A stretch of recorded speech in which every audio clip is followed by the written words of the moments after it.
It was Winston Churchill who said perfection spells paralysis. And it's very easy for us to try and control everything, be in charge of everything, want everything to be just right and just perfect. And in the process, we seize up the machine. The cogs and the machine grind to a halt because we're trying to get everything just right.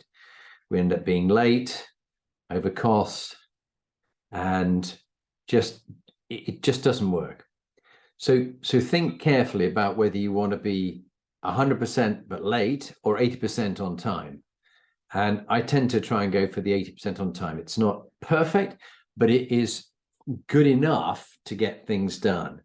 And this whole aspect of control is one that dogged me for many years of my career.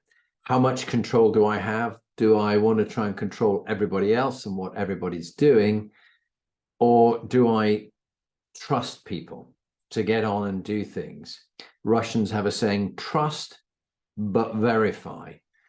And so that sometimes you can be too trusting of people and you find they've gone a long way down the line and you've been stitched up and it's not worked out or they're not done as they should.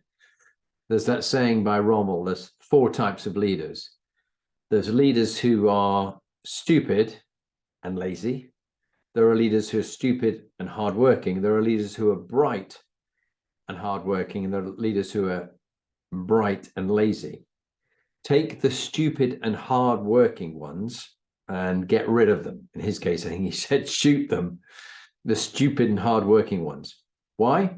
Because they'll take you miles in the wrong direction, working very hard, but they're stupid. They've got the wrong end of the stick, the wrong idea. Take the bright and lazy ones and promote them to the highest rank because they'll get the work done, but they'll want time to relax and be with their family and move on and do the next thing. But they're bright enough to work out the smartest way to do things. I'm not talking about people who are indolent and who are self-serving. That's not what we're talking about. So that interesting aspect of the kind of people you have and who you trust. And it was in David Marquet's book,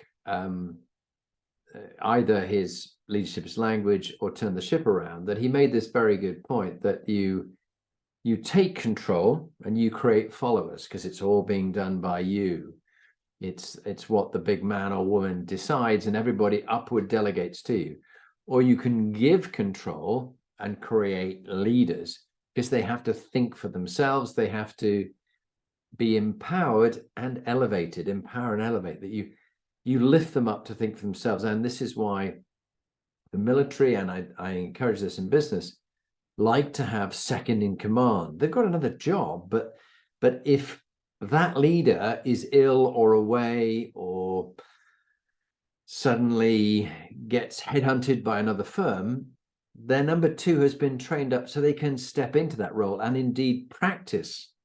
In the good times, when there's no problem, practice people being taken out of their leadership roles for a day, for a week, and their number 2s running the show for that week to see how they do and how well. And also you find that you spot some rare talent that otherwise you wouldn't know about because the leader is there all the time for 3 or 4 years, and that individual never really gets the chance to grow and develop. And indeed, tragically, because there's no upward mobility, they move on and they go somewhere else because they're frustrated waiting to fill someone's shoes who's never likely to move on.